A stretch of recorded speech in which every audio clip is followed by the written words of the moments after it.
마법을 부린 건 조지 러셀로 싱가포르에서 폴 포지션을 차지했습니다.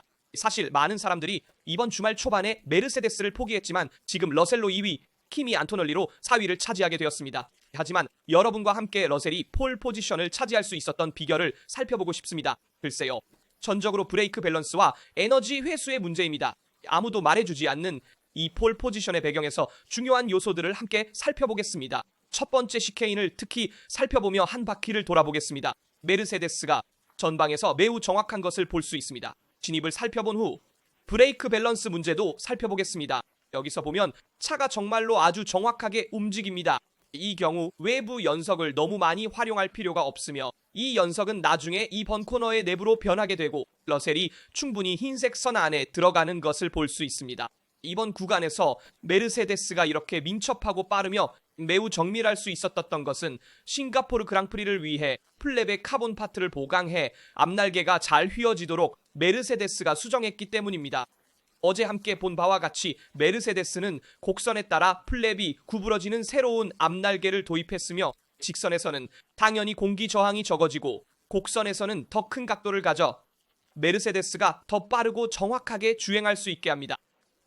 싱가포르와 같은 트랙에서는 이러한 점이 큰 이점이 되며 싱가포르에서는 속도가 그리 높지 않기 때문에 하부에서의 다운포스 생성이 덜 중요하며 대신 앞날개와 뒷날개가 더 큰 영향을 미칩니다. 이를 바탕으로 이제 모든 것을 자세히 분석해 보겠습니다. 러셀의 한 바퀴를 살펴봅시다. 먼저 당연히 좋아요와 구독, 알림 설정을 부탁드리고 이런 테크니컬 랩 분석 영상과 드라이버들이 직접 주행한 영상들이 마음에 드신다면 꼭 해주세요. 여러분의 모든 지원에 진심으로 감사드리며 러셀의 폴 포지션에 대해 어떻게 생각하셨는지, 예상치 못한 결과였는지, 또한 베르스타펜, 맥라렌, 페라리의 성능에 대해 댓글로 알려주세요. 댓글로 여러분의 의견을 말씀해주세요. 이제 우리 바퀴의 분석으로 돌아가 러셀이 차이를 만드는 부분을 살펴보겠습니다. 계속해서 이 부분에서 어떻게 그렇게 정확할 수 있었는지 보겠습니다. 실제로 여기에서 연석역에 정확히 도달하지만 너무 많이 올라가지 않는데 이는 차의 균형을 깨뜨리고 속도를 높이는 데 필요하지 않기 때문입니다. 가장 가깝게 도달하되 너무 공격적으로 활용하지 않는 것이 중요합니다. 이것이 바로 러셀이 하는 것입니다. 이제 계속해서 아주 중요한 브레이크 밸런스에 대해 보여드리겠습니다. 이 경우 러셀은 아주 잘 나가며 곧바로 가속할 수 있습니다. 여기서 핸들이 직선으로 되어 있어 코너를 잘 빠져나가며 좋은 트랙션을 얻을 수 있습니다. 그리고 여기 도착합니다. 여기에 58.4라고 적혀 있는 것을 볼 수 있습니다. 이 경우 정말 잘 보입니다. 이것이 러셀이 설정한 브레이크 밸런스이고 처음 구간 첫 번째 시케인에서는 앞쪽 엔진 브레이크 밸런스를 잘 맞춰야 해서 58.4라는 높은 값이 필요했지만 이제 58.3으로 낮추는 것입니다. 58.4는 전방과 후방의 차이로 전방은 58.4의 브레이크가 있으며 후방은 41.6입니다. 이 경우 다음 코너는 더 빠른 코너이기 때문에 후방에서 브레이크가 더 필요하고 전방에서 덜 필요합니다. 그래서 전방의 엔진 브레이크를 낮추고 후방을 높입니다. 따라서 이는 러셀이 한 바퀴에서 만드는 모든 차이를 이해하도록 돕는 것이며 이후에도 살펴볼 것입니다. 러셀은 예선에서 최적의 주행을 위해 핸들을 많이 조정합니다. 계속해서 여기에서 빠르게 코너에 접근하며 항상 벽을 스치고 트랙의 한계까지 갑니다. 러셀은 싱가포르에서 랩 타임을 내기 위해 필요한 요소입니다. 그리고 계속해서 엔진 브레이크가 다시 수정되는 것을 봅니다. 아마 이 경우일 것 같은데 여기 있네요. 여기에서 57.4를 볼 수 있습니다. 어째서 이 경우에 이렇게 낮은 엔진 브레이크 값을 가질까요? 주의하세요. 이것은 메르세데스가 내부 모드를 통해 자동으로 조정하는 변경 사항입니다. 이 코너를 빠져나가면 곧바로 직선 구간이 나오기 때문에 에너지 회수가 매우 중요해서 앞쪽 엔진 브레이크 값을 자동으로 57.4로 설정하는 것입니다. 그래서 후방의 엔진 브레이크가 증가하는데 이전에는 58.4, 58.3이었고 이 경우에는 57.4입니다. 따라서 전방의 엔진 브레이크를 줄이고 후방을 증가시킵니다. 무슨 이유 때문일까요? 코너에서 더 많은 에너지를 회수하기 위해서입니다. 이 에너지 회수는 매우 중요한데 이는 에어스 배치, 즉 한 바퀴에서 하이브리드 에너지를 사용하이버가 더 많은 파워를 얻고 서킷의 모든 구간에서 더 빠른 속도를 낼 수 있게 하기 때문입니다. 따라서 이 수정은 메르세데스에서 자동으로 수행되며 러셀이 아닌 이 경우 예선 바퀴 동안 가능한 많은 에너지를 회수하려는 목적입니다. 실제로 볼 수 있습니다. 이제 잠깐 앞으로 넘겨보면 그가 여기 도착하면 57.4가 나타나고 이동합니다. 여기서는 보이지 않네요. 죄송합니다. 계속 가보죠. 여기는 여전히 에어 디플로이먼트이고 여기는 엔진 브레이크 전면이 58.4를 유지하는 구간이고 직선 출구로 나가면서 봅니다.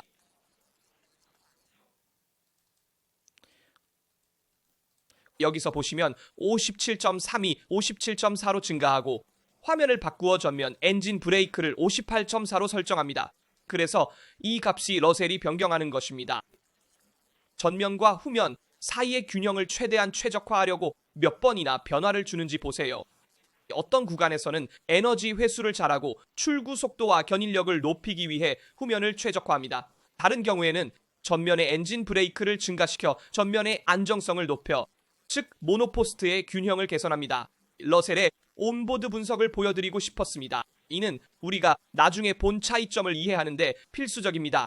여기 순위를 보면 메르세데스가 러셀과 함께 첫 번째 섹터에서 26.4, 안토널리와 함께 첫 번째 섹터에서 26.4를 기록했습니다. 반면 다른 모든 사람들이 베르스타펜이 방금 26.5, 피아스트리 26.5, 노리스 26.6, 심지어 해밀턴은 26.7, 르클레르 26.6을 기록했습니다. 경쟁자들이 메르세데스에 비해 0.1, 0.2, 심지어 해밀턴은 0.3초의 차이를 내고 있다는 것을 잘 이해할 수 있습니다. 이는 메르세데스가 브레이크에서 더 정확하고 엔진 브레이크의 개선과 관리 덕분에 코너링에서도 더 정확할 수 있기 때문입니다. 또한 메르세데스가 새로 도입한 전면 날개 덕분이기도 하며 이는 온보드 라운드를 통해 알게 되었습니다. 그래서 러셀의 폴 포지션은 이제 말했듯이 당연한 것이었지만 대단한 주행으로 인해 반복하고 싶습니다. 왜냐하면 그는 Q3 첫 번째 시도에서 놀라운 주행을 했고 Q3 두 번째 시도에서도 향상시켰기 때문입니다. 그래서 놀랍고 훌륭한 러셀 그리고 메르세데스와 함께 한 키미의 대단한 주행도 있었습니다. 아무도 이렇게 강력한 키미를 기대하지 않았고 이렇게 강력한 메르세데스를 기대하지 않았습니다. 그러나 이번 주말에 훌륭한 메르세데스를 봤습니다. 전면 날개의 수정 덕분에 어제도 말씀드렸듯이 메르세데스가 성능을 향상시키기 위해 카본을 구부리려는 세심한 연구를 했습니다. 이는 수개월이 걸린 연구의 결과이며 하루아침에 이루어진 연구가 아닙니다.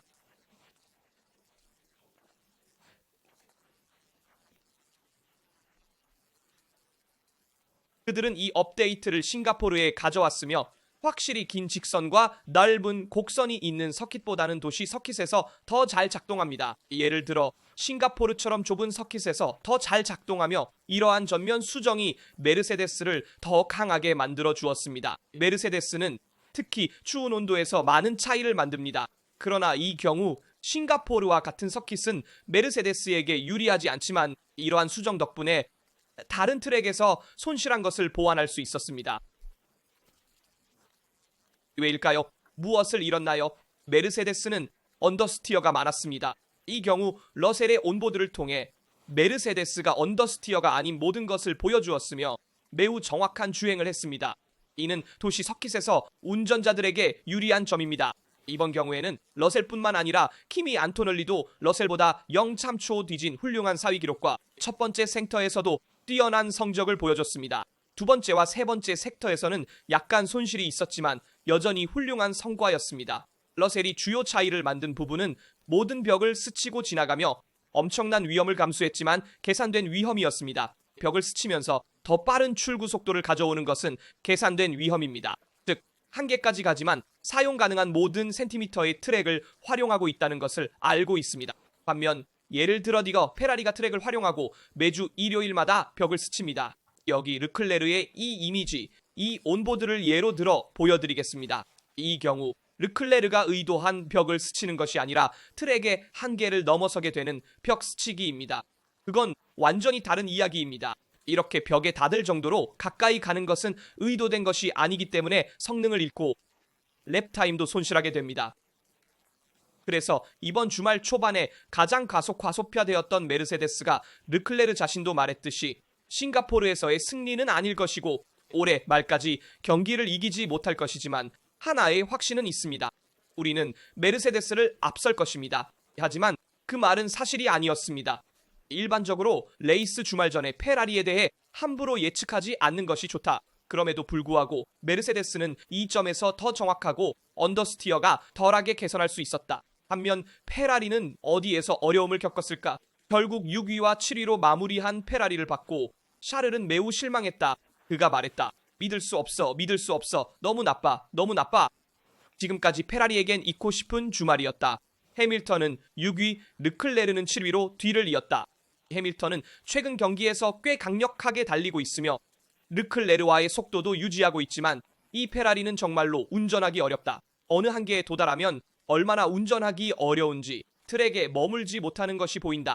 다른 모두가 계속해서 향상하고 있는 반면 여기서도 시간을 볼 수 있다. 모든 경쟁자들이 랩타임을 개선하고 있지만 페라리는 개선하기 매우 어렵고 그래서 르클레르는 Q2에서 위험을 감수해야 했다. Q2에서 르클레르는 마지막 몇 초의 랩을 돌았고 깨끗한 시간을 낼 수 없었기 때문에 예선 통과가 어려웠다. 반대로 다른 모든 사람들은 제한까지 회전을 하지만 그렇게 무리하지 않는다. 이것이 페라리와 다른 톱팀들 사이의 진정한 차이다. 이것은 해밀턴이 항상 불평했던 것이지만 그는 싱가포르 같은 트랙에서 르클레르보다 더 빠르게 갈 수 있었다. 그리고 많은 분들이 왜 르클레르가 항상 좋아했던 도심 트랙에서 해밀턴보다 더 많은 어려움을 겪었는지 궁금해할 것이다. 글쎄, 근본적인 이유가 있다. 그 이유를 설명하기 위해 여기 르클레르의 온보드를 보여드리겠다. 예를 들어 해밀턴은 랩 전체에서 타이어의 온도를 더 잘 관리할 수 있는데 이번 경우에는 예선에서 소프트 타이어의 온도다. 실제로 우리는 르클레르가 해밀턴에 비해 조금 더 오버스티어링한 운전을 한다고 항상 말했다.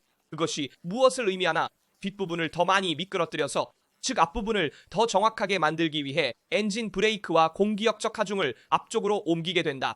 그래서 르클레르는 앞날개 플랩에 더 많은 각도를 달라고 여러 번 요청한 것이다. 이 부분에 얼마나 많은 수정 요청을 했는지 알 수 있다. 그래서 더 정확한 앞쪽과 더 많은 하중이 앞에 있고 뒤는 더 불안정하게 미끄러지지만 그것이 차를 더 많이 회전시킬 수 있게 한다. 문제는 싱가포르 같은 트랙은 아스팔트 온도가 꽤 높고 타이어를 많이 사용하기 때문에 목표로 한 온도보다 후륜이 훨씬 더 뜨거운 상태로 랩을 마치게 된다. 그리고 르클레르는 이것을 많이 고통스럽게 느끼는데 그 결과로 훨씬 더 많이 미끄러지게 된다. 실제로 여러 온보드 영상과 여러 외부 촬영을 통해 르클레르가 마지막 커브 직전 마지막 시케인에서 해밀턴보다 더 많이 미끄러지는 것을 볼 수 있었다. 거기서는 후륜이 매우 뜨거워서 쉽게 설명하자면 르클레르의 후륜이 해밀턴의 것보다 더 뜨겁고 그래서 그립이 적어지고 더 많이 미끄러지고 가속을 덜 사용해야 하기 때문에 랩타임을 잃게 된다. 한계를 밀어붙일 수 없기 때문이다. 실제로 이번 예선에서 르클레르가 여러 번 벽에 닿는 것을 보았고 매우 한계까지 몰아붙였다. 해밀턴도 마찬가지였지만 샤를보다 덜했다. 실제로 여기에서 페데리코 알바노의 텔레메트리를 통해 마지막 시도에서 르클레르가 한계까지 몰아붙여서 부객해 부딪힐 위험이 있었던 것을 보여드리겠다. 그래서 결국 말하자면 한계에 다다른 운전 때문에 속도를 줄여야 했고 장착한 타이어의 후륜이 매우 뜨거워졌기 때문이다. 트랙에서 많이 미끄러지게 되었다. 이것이 우리가 본 세부사항이다. 그래서 우리는 한계까지 몰아붙인 르클레르와 해밀턴을 보게 되었다. 이 페라리에 대해 조금 실망스러운 점은 확실히 위치다. 이렇게 뒤에서 시작하면 경기가 많이 복잡해지고 페라리가 좋은 페이스를 가질 수도 있지만 이렇게 뒤에서 시작하면 시즌 초반에 봤던 것처럼 주말이 희생된다. 다른 점은 메르세데스 뒤에 맥라렌 뒤에 아니 사실 두 대의 메르세데스, 두 대의 맥라렌, 레드불 뒤에 있다는 것이다. 즉 많은 차들 뒤에 있다는 것이다. 적은 수가 아니다. 즉시 말하자면 러셀, 페르스타펜, 피아스트리, 안토넬리, 노리스 뒤에 있다. 2대의 메르세데스, 2대의 맥라렌, 1대의 레드불. 이번 주말 메르세데스 앞에 있기를 원했던 당신은 폴 포지션을 차지한 메르세데스 뒤에 또한 맥라렌, 2대의 맥라렌 뒤에 있으며 예를 들어 르클레르가 노리스보다 아자르에 더 가까운 거리에서 경쟁하고 있다. 즉 페라리가 탑 10의 상위 부분에 더 가까운 것을 이해할 수 있을 것이다. 탑 10의 하위 부분보다, 즉 실제로 중요한 부분에. 그리고 이것은 경고할 만한 데이터이다. 페라리가 이렇게 어려움을 겪고 있는 것을 보는 것은 특히 특히 금요일에 나빠던 후에 이번 경우에는 그렇게 좋지 않았다. 그러나 자유연습일은 그렇게 나쁘지 않았고 이미 누군가가 승리를 노래하고 있었다. 따라서 주의할 점은 페라리가 다시 한번 어려움을 겪고 있다는 것이다. 나는 키미에게 칭찬을 해야 한다. 그는 항상 시즌 초반과 여름 휴식 이후로 악마처럼 비난받았지만 이제 그는 큰 성숙함과 뛰어난 속도를 보여주고 있으며 중요한 순간에 차이를 만들어낼 수 있다. 그래서 키미에게 박수를 보낸다. 친구들아, 오늘 너무나도 빠르고 뛰어난 러셀에게 0.3초 차로 도달했고 세계 챔피언십에서 경쟁 중인 드라이버 노리스보다 앞서 도달했으니까 정말 대단하다. 따라서 키미는 해외뿐만 아니라 이탈리아 언론에서도 항상 비난받았지만 이제는 그에게 당연히 공로를 인정해야 하고 나는 항상 그를 옹호해왔다. 왜냐하면 그는 성장해야 하는 젊은 드라이버이고 경험이 필요하기 때문이다. 그는 싱가포르에서 처음으로 달리는 서킷에서 경험을 쌓고 있으며 매우 잘하고 있으니 키미에게 칭찬을 보낸다. 대신에 나는 버스태페에 대한 문제와 그가 피트로 돌아오던 맥라렌에 대해 불평한 것에 대해 이야기해야 한다. 그리고 그 흥미로운 에피소드에 대해서도 이야기하고 싶었다. 배경에 순위를 넣는다. 이것도 넣을 수 있어. 자, 여기 이 이미지를 넣는데 이는 거의 예선 후의 것이었고 러셀, 베르스타펜, 피아스트리가 방금 끝난 예선에 대해 말하는 것을 보았다. 게다가 러셀은 메르세데스로 폴을 잡았는데 싱가포르에서 폴에 오를 거라고는 기대하지 않았던 코스였기 때문에 매우 기뻐했다. 그리고 이 코스는 러셀에게는 그다지 친숙하지 않은데 그 이유를 나중에 보겠다. 베르스타펜은 여전히 맥라렌 앞에 두 번째로 있고 따라서 만약 우리가 원한다면 그들과 타이틀을 경쟁할 수 있으며 피아스트리는 세 번째로 여전히 그의 팀 동료들 앞에 있어 기쁘다. 이렇게 말하고 나서 베르스타펜은 말했다. 나는 마지막 시케인에서 실수했지만 앞에 매우 느린 맥라렌이 있었고 피아스트리가 아니라 노리스를 지칭한 것이다. 그래서 그는 피트로 돌아오던 그 맥라렌에 대해 약간 불평했지만 우리는 여러 번 온보드에서 보았듯이 이는 맥라렌의 문제가 아니라 마지막 시케인에서 실수한 베르스타펜의 문제였다. 그래서 나는 이를 꼭 말하고 싶었다. 그래서 베르스타펜은 항상 상대에게 정신적인 압박을 가하는 게임을 하지만 이번 경우에는 맥스가 실수한 것이고 이는 그가 실제 한계를 넘어서 이 레드불을 운전하고 있으며 싱가포르에서 레드불로 맥라렌 앞에 서는 것은 이미 대단한 일이라는 것이다. 그래서 순위를 다시 한번 살펴보면 베르스타펜은 러셀보다 0.2초 미만으로 따라붙었고 피아스트리는 러셀에게 각각 0.3초, 0.6초 뒤처졌다. 그래서 싱가포르에서 유리했던 맥라렌과 중요한 차이를 두었다. 안토널리에게 매우 가까이 도달했지만 거의 그를 추월할 뻔했다. 그래서 메르세데스는 맥라렌보다 확실히 우세하고 노리스는 여전히 5번째이다. 이는 앞서 타이틀을 두고 경쟁 중인 베르스타펜과 피아스트리를 포함한 중요 드라이버 중 마지막이며 메르세데스가 싱가포르에서 이렇게 했다는 것을 말하고 싶다. 따라서 노리스는 다시 한번 실망을 안겼다. 솔직히 그는 이 3인조에 있어야 했고 특히 싱가포르 같은 유리해야 할 코스에서 맥라렌으로 상위 3위에 오르지 못할 수는 없기 때문이다. 그러나 맥라렌은 그렇게 유리하지 않은 것으로 보았다.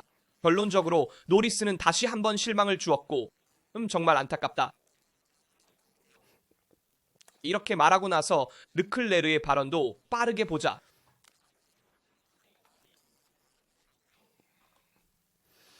제가 화가 났냐고요? 네, 이번 주말 내내 어려웠습니다. 자유연습일은 잘 진행되었지만 변경을 하면서 차가 나빠졌습니다. 설명. 메르세데스처럼 더위로 고생할 것으로 예상되는 팀이 폴 포지션을 차지했다면 변명은 없습니다. 그리고 이것은 우리가 전에 말한 설명 중 일부로 메르세데스가 차의 셋업을 변경하고 전방을 새롭게 도입하여 특히 코너를 돌 때 열로 인해 그립과 느낌을 되찾았다는 것입니다. 페라리가 한 변경 사항은 어제도 봤지만 다시 한번 보여드리겠습니다. 사실상 후방 날개를 변경했으며 여기 있습니다. 그리고 빈 윙도 변경했습니다. 함께 보시죠. 위에는 르클레르의 후방 날개, 아래에는 해밀턴의 것입니다. 해밀턴이 르클레르에 비해 약간 더 하중을 두고 있는 것을 볼 수 있으며 항상 그렇듯이 후방에서 더 많은 그립을 얻으려 합니다. 여기에서도 빈 윙의 변경. 르클레르의 빈 윙은 해밀턴의 것보다 더 가벼운데 그래서 르클레르에게는 효과가 없었고 해밀턴에게는 약간 더 효과적일 수 있지만 현실은 빈 윙을 바꾸고 전방 날개, 후방 날개를 바꾸더라도 이 페라리에서는 성능이 없고 운전하기 어렵고 특히 한계까지 몰고 가기가 매우 힘들다는 것입니다. 그럼 잠깐만요. 대충 넘어가죠. 우리는 뒷날개에 대해서도 이야기했는데 여기 앞날개도 보여드리겠습니다. 레드불의 앞날개가 더 큰 플랩으로 수정되어서 더 높은 각도를 제공하여 앞부분의 접지력이 증가하고 따라서 더 나은 조종성을 제공합니다. 이것이 이번 주말에 분명히 베르스타펜에게 도움이 되었습니다. 여기에서도 보여드리겠습니다. 페라리는 2024년 자유연습 3과 2025년 자유연습 3에서 같은 기록을 세웠습니다. 르클레르는 1분 30.559초, 해밀턴도 1분 30.559초를 기록했습니다. 이는 다른 팀들과 달리 페라리가 발전하지 않았다는 신호입니다. 그리고 러셀에 대해서도 전에 말했던 것처럼 2023 벽에 부딪히고 2024년 벽에 부딪히고 2025년 벽에 부딪혔지만 지금은 폴 포지션에서 시작합니다. 그래서 경기가 어떻게 될지 지켜보겠지만 싱가포르는 지난 몇 년간 러셀에게 그다지 긍정적이지 않았습니다. 마지막으로 해밀턴에 대한 추가 조치 없음에 대해서도 언급해봅시다. 해밀턴이 어떻게 보면 가속했다고 할 수 있습니다. 자유연습 3에서 로슨을 추월한 후 빨간 깃발을 지키지 않았습니다. 로슨은 어제도 벽에 부딪혔었는데 자유연습 3에서도 또다시 벽에 부딪혔습니다. 빨간 깃발이 있었고 해밀턴은 로슨을 추월하며 속도를 늦췄다가 추월한 후 가속하여 빨간 깃발을 지키지 않았습니다. 하지만 페널티를 받지 않았는데 이는 연맹에서 부과한 델타 타임을 지켰기 때문입니다. 그래서 결국 제한 범위 내에 있었습니다. 더 빠르게 갔다가 가속한 것처럼 보였지만 온보드 영상에서도 해밀턴이 빨빨을 기키지 않는 것처럼 보였습니다. 빨간 패널이 곳곳에 있었는데도 말입니다. 많은 사람들이 말했습니다. 해밀턴처럼 7번의 세계 챔피언을 차지한 경험 많은 선수가 빨간 깃발이 있을 때 속도를 줄이지 않을 수 있을까요? 또한 많은 사람들이 리카르도 아다미가 피트레인 입구까지 푸시, 즉 밀라고 말했다고 지적했습니다. 우리가 늦게 들은 팀 라디오였는데 해밀턴이 이미 피트레인에 들어가고 있을 때 들었습니다. 하지만 아마도 그 전에 그에게 말했고 해밀턴은 빨간 깃발이 여전히 있을 때 푸시할 수 있다고 생각했습니다. 그래서 여전히 약간 혼란스러운 상황입니다. 어쨌든 페라리는 어제 르클레르와 함께 면제를 받은 후에도 이번 상황에서 면제를 받았고 그럼에도 불구하고 오늘 예선에서 6위와 7위를 차지하는데 고군분투했습니다. 마무리하겠습니다. 경기에서 무엇을 기대하나요? 에스턴 마틴에 대해서도 한마디 해야겠네요. 오늘 정말 안 좋았습니다. 여러분, 에스턴 마틴은 알론소와 10위, 스트롤과 17위로 완전히 실패했습니다. 이는 금요일에 보이는 지표가 토요일과 일요일에 우리가 보는 것과 일치하지 않는다는 신호이며 이것이 그 증거입니다. 내일 경기에서는 무엇을 기대하나요? 제 생각에는 맥라렌의 멋진 경기를 볼 수 있을 것 같습니다. 맥라렌은 매우 강력할 수 있으며 피아스트리가 확실히 3위에서 시작하면서 포디움에 오르기를 목표로 할 것입니다. 어쩌면 노리스도 가능할 겁니다. 그리고 러셀과 베르스타펜의 페이스도 좀 봐야 합니다. 베르스타펜은 좋은 페이스를 가진 것 같지만 메르세데스는 약간 불확실한 상태입니다. 왜냐하면 최근 며칠간 경주 페이스를 실제로 시험해보지 않았기 때문입니다. 안전차 문제도 주의해야 합니다. 안전차는 운전자 중 한 명의 운 좋게 피트스톱을 할 기회를 줄 수 있으며 언제 멈추느냐에 따라 운이 좋을 수도 나쁠 수도 있습니다. 그래서 아마도 현재 위치를 볼 때 약간 정적인 경기가 될 것입니다. 페라리는 타5 이상은 못할 것 같고 앞선 드라이버들을 고려했을 때 탑5에 드는 것도 대단한 일입니다. 지켜보겠습니다. 2017년처럼 팔라트럭이 일어날 수도 있지만 아마도 반대일 수도 있습니다. 오늘 본 예선에 대해 어떻게 생각하는지 댓글로 알려주세요. 저희 예측은 예선과 동일하게 러셀, 베르스타펜, 피아스트리입니다. 왜냐하면 제 생각에는 정적인 경기가 될 것 같기 때문입니다. 하지만 여러분의 의견을 댓글로 알려주세요. 항상 그렇듯이 좋아요를 남기고 구독하시고 알림을 활성화하여 포뮬러 1과 페라리 관련 영상을 놓치지 않도록 하세요. 여기 툴라스에서의 내용은 여기까지입니다. 다음 영상에서 뵙겠습니다. 댓글로도 모든 지원해주셔서 정말 감사합니다. 여러분